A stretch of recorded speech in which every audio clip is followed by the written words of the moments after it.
بسم اللہ الرحمن الرحیم۔ نبی پاک صلی اللہ علیہ وسلم اور ایک اونٹ کا واقعہ۔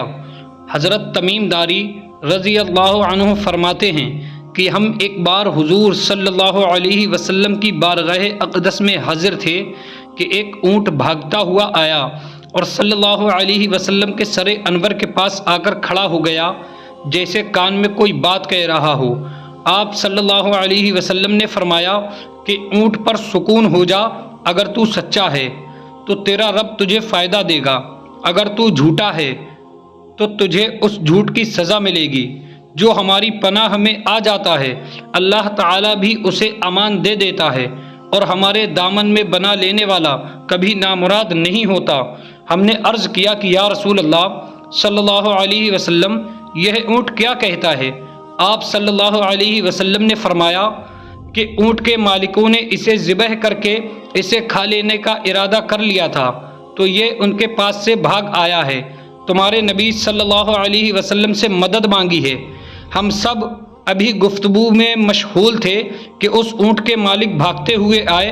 اونٹ نے ان کو آتے ہوئے دیکھا تو دوبارہ حضور صلی اللہ علیہ وسلم کے سر مبارک کے پاس کھڑا ہو گیا۔ آپ صلی اللہ علیہ وسلم کے پیچھے چھپنے لگا۔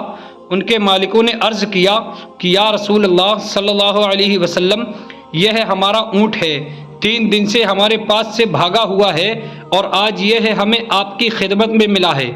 اس پر آپ صلی اللہ علیہ وسلم نے فرمایا، یہ میرے سامنے شکایت کر رہا ہے کہ یہ تمہارے پاس کئی سال تک پلا بڑھا، جب موسم میں گرما آتا تو تم گھاس اور چارے والے علاقوں میں اس پر سوار ہو کر جاتے، اور جب موسم میں سرما آتا تو تم اس پر بیٹھ کر گرم علاقوں کی طرف جاتے۔ اب جب کہ اس خستہ حال کی عمر میں پہنچ گیا ہے تو تم اسے ذبح کر کے اس کا گوشت کھا لینے کا ارادہ کر لیا ہے۔ انہوں نے عرض کیا، خدا کی قسم یا رسول اللہ صلی اللہ علیہ وسلم، یہ بات بالکل اسی طرح ہے جس طرح آپ نے فرمایا۔ اس پر حضور صلی اللہ علیہ وسلم نے فرمایا، ایک اچھے خدمت گزار کی اس کے مالکوں کی طرف سے کیا یہی جزا ہوتی ہے؟ تو وہ عرض گزار ہوئے کہ یا رسول اللہ صلی اللہ علیہ وسلم، اب ہم نہ اسے بیچیں گے اور نہ ہی اسے ذبح کریں گے۔ اس کے بعد آپ صلی اللہ علیہ وسلم نے اس اونٹ کو کچھ درہم میں خرید لیا اور فرمایا کہ اے اونٹ، جا تو اللہ تعالیٰ کی رضا کی خاطر تو آزاد ہے۔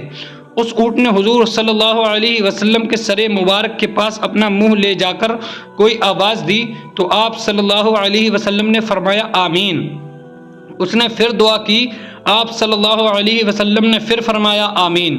اس نے پھر دعا کی، آپ صلی اللہ علیہ وسلم نے پھر فرمایا آمین۔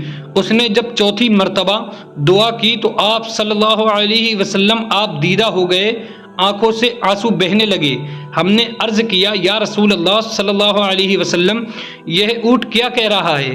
آپ صلی اللہ علیہ وسلم نے فرمایا، اس نے پہلی بار دفعہ کہا، اے نبی مکرم، اللہ آپ کو اسلام اور قرآن کی طرف سے بہترین جزا عطا فرمائے۔ میں نے کہا آمین۔ پھر اس نے کہا، اللہ تعالیٰ قیامت کے دن آپ کی امت سے اسی طرح خوف کو دور فرمائے جس طرح آپ نے مجھ پر دور فرمایا ہے۔ میں نے کہا آمین۔ پھر اس نے دعا کی کہ اللہ تعالیٰ دشمنوں سے آپ کی امت کے خون کو اسی طرح محفوظ رکھے جس طرح میرا خون محفوظ فرمایا ہے۔ اس نے پھر کہا کہ اللہ تعالیٰ آپ کی امت کے درمیان جنگ جدا نہ ہونے دے۔ یہ سن کر رونا آ گیا، کیونکہ یہی دعا میں نے بھی اللہ تعالیٰ سے مانگی تھی۔ پہلی تو 3 قبول فرما لی، لیکن آخری دعا سے منع فرما دیا۔